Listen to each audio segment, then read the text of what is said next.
A gente fala que o homem ele tem um autoconhecimento do corpo dele desde quando ele nasce. O homem ele é estimulado desde pequeno a ser o homem pegador, o viril. Tanto que, quando nasce um menino na família, você sabe, você é dos anos 80, 90, você vai me entender.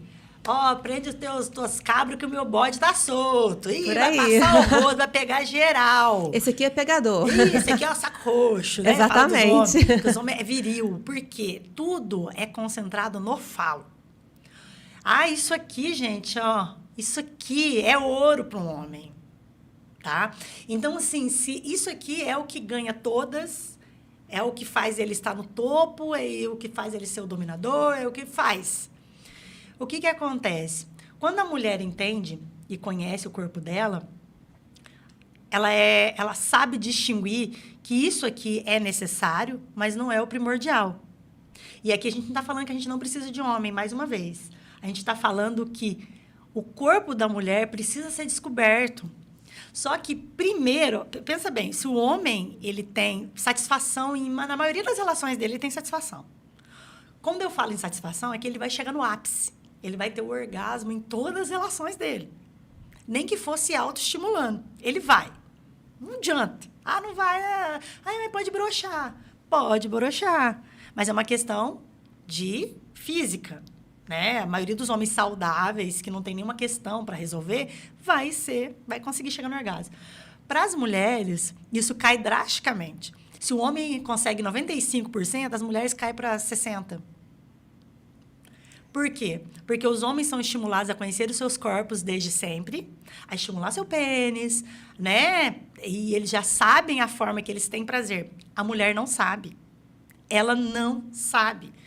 Eu estava conversando aqui com você antes de começar o nosso episódio da minha mãe. Vou dar o exemplo da minha mãe. Minha mãe tem 80 anos hoje.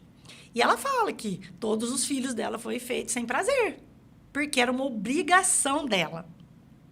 Que triste, né? Muito. E hoje eu recebo senhoras que ficaram viúvas recentemente e que vão lá na Líbrio com a neta, com filha. Porque eu não quero que minha mãe arrume um namorado. Então, eu vim aqui para ela comprar um vibrador. Olha, você acredita, só. gente? É surreal. Eu adoro contar essa história. E aonde eu vou, em eventos, em consultoria, porque nunca é tarde para você ter o seu primeiro orgasmo. E quando a gente fala de autoconhecimento, é justamente isso. A gente quer que o homem dê um orgasmo pra gente. A gente quer que o homem satisfaça a gente. Mas você se satisfaz? Você se conhece? Você se conhece porque, para ele, é muito difícil ele conhecer o corpo teu. É teu prazer, é tua descoberta, é tua responsabilidade. A responsabilidade dele tá feita. Ele tem prazer, ele se masturba, ele se toca. Ele sabe certinho o mapa do prazer dele, o caminho que ele tem que fazer para ele chegar em tal lugar. A mulher, não. Então, a mulher, ela se priva, ela se reprime, porque ela teve uma criação repressora. É o cultural, né? É o cultural da mulher, que a mulher tem que ser pura, tem que ser casta, tem que ser, Jesus. Protegida, não põe a mão aí. Não posso. Né? Não senta desse Tudo é pecado. jeito. Eu lembro, Val, quando eu era pequena, de que eu comecei a descobrir que o meu clitóris estava ali, era vivo. E aí, aquela cosquinha, né? Aquela coceirinha.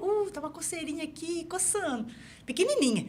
E eu nunca esqueci. Gente, eu tinha o quê? Eu tinha uns 3 anos. Isso não sai da minha cabeça, porque fica gravado no subconsciente da gente como uma questão repressora. Sim. Minha mãe, tira a mão daí, menina. Coisa feia. Isso é sujo. Tira a mão daí, que é sujo. Sexo é sujo. Sexualidade é suja, me tocar, ter prazer, porque a criança não sabe o que é prazer. Ela não tem conhecimento do que é prazer. Tanto é que quando acontece casos de abuso em crianças, a criança sente culpa porque ela não sabe que aquilo foi uma coisa errada. Ela sabe que não foi legal, mas ela não tem consciência que aquilo é para uma coisa maior. Uhum. Então, o adulto que tem que ter consciência de que quando você faz uma coisa dessa, que é sujo, que é errado, tira a mão daí, é feio, você está colocando uma programação na cabeça da criança e ela vai levar isso para a vida adulta. Está moldando ela ali. Quando ela tiver a sua primeira experiência sexual, ela vai estar com medo. ela vai se sentir suja, ela vai se sentir culpada.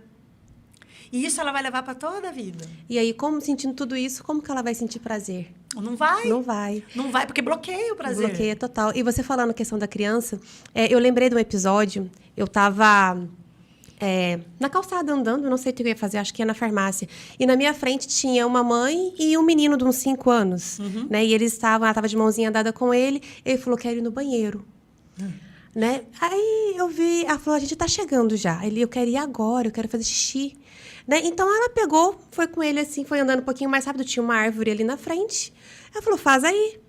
E eu fui observando aquilo, porque para menino, para homem, é muito fácil. Imagina se ela tivesse uma menina ali, imagina se fosse eu e minha filha, o que eu ia falar para ela? Abaixa aí. Ué. Não ia fazer de Não, jeito nenhum. não ia. Tanto que quando eu vou sair de casa, né, a primeira coisa que eu falo para minha filha, né, vai no banheiro, porque onde a gente vai não tem banheiro. E aí vai ter que segurar, porque depois só na hora que voltar em casa. Porque assim, já começa que a nossa anatomia, ela é diferente. Ela não está ali totalmente exposta, ela não está à disposição, né? Homem, a facilidade que ele tem de ir ao banheiro, pensa, já começa por aí. Né? Então a gente precisa ter essa curiosidade e ter até essa responsabilidade. Tem né? toda uma questão cultural, né? Que a mulher, ela é um bibelô. Ela é um bibelô. Aí ela virou posse, entendeu? Então, tem toda uma coisa ali que envolve a questão da mulher, né?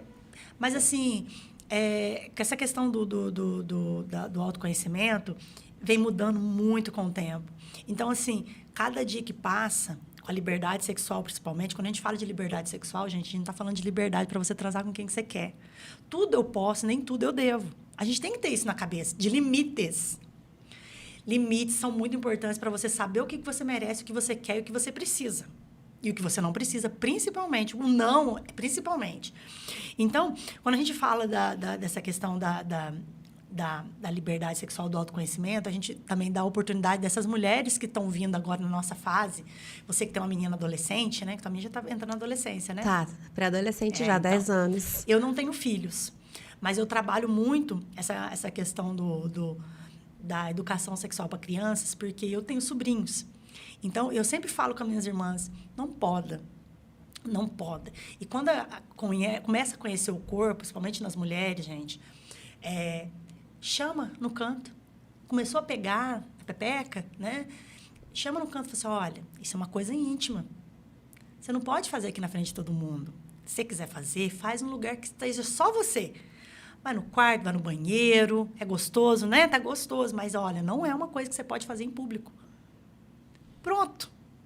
E aí a mesma coisa acontece quando começa a descobrir a sexualidade, né? Não é uma coisa que tem que ser evitado. Não pode, é uma coisa natural da vida. Como é que você vai evitar? Você não quer falar sobre determinados assuntos. Tudo tem um jeito e a idade de falar. Então, quando eu falo muito, né, nas reuniões que eu faço com pessoas para falarem com os jovens, eu falo justamente para você não mentir, não negar a informação. Hoje em dia, com a internet, eles vão ter informação de alguma forma.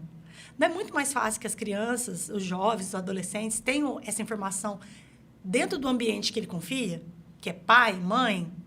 A escola está apta, mas a escola não quer essa responsabilidade. Eu falo porque eu estou tentando fazer um trabalho numa escola. Não é na minha cidade, que é Alfenas, mas é uma cidade próxima e eu não estou conseguindo abertura.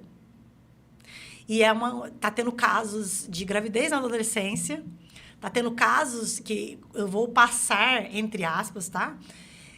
O que eu recebi de demanda. Está tendo um surto de lesbianismo na cidade.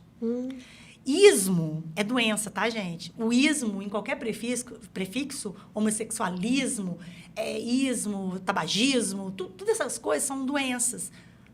Ser lésbica não é uma doença, é uma opção sexual, uma orientação sexual. Não é opção sexual, é orientação sexual. Ninguém opta por ser lésbica.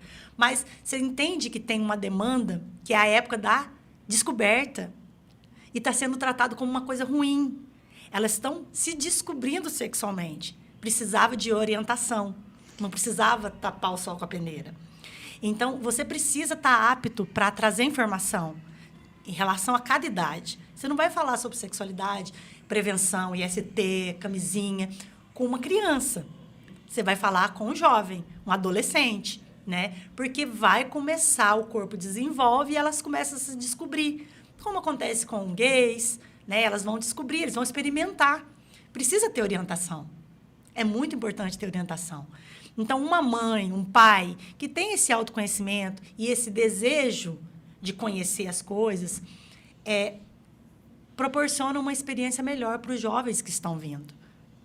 Né? Você que pesquisa, você que está buscando o autoconhecimento, você vai trazer informação de qualidade para sua filha. Ela não vai aprender de qualquer forma, na pornografia, por exemplo.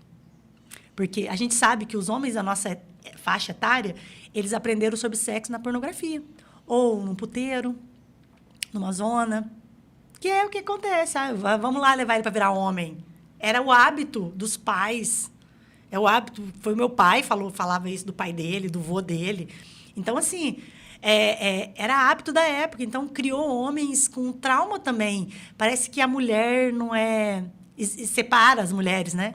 A mulher que... Aí que começa a construção. A mulher para casar e a mulher para divertir. Para divertir. E é perpetuado até hoje nos discursos. Ainda tem muito, né?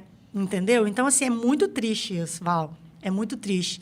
E a gente tenta fazer na sexualidade essa questão de trazer essa diferenciação sobre sexo, sexualidade, sobre libido, sobre autoconhecimento, mas, principalmente, desmistificar essas coisas que a gente traz desde quando a gente entende por gente, que moldam o nosso comportamento hoje. Nosso comportamento sexual e comportamento em sociedade. Em sociedade. Porque é muito triste ver homens com comportamento dos nossos pais, homens que têm informação hoje em dia, homens que podem pesquisar um conteúdo de qualidade para que você tenha relacionamentos mais saudáveis com a sua parceira, com seus filhos futuramente, mas homens que ainda tentam ainda regredir. Voltar lá na época que os relacionamentos eram melhores, mas não eram relacionamentos melhores. Eram relacionamentos onde a mulher era silenciada. Ela era silenciada. Ela não tinha direito de falar. Ela não tinha opção. Ela não tinha perspectiva de uma vida melhor. Aquilo ali era a vida que ela entendia, que era boa para ela. Ela não tinha para onde ir. Ela não tinha profissão. Ela não tinha dinheiro. Você entende? Que era cerceamento, não era... Total. Então, hoje em dia, os homens que estão vindo com esses pensamentos retrógrados da época do meu pai, eu nem converso.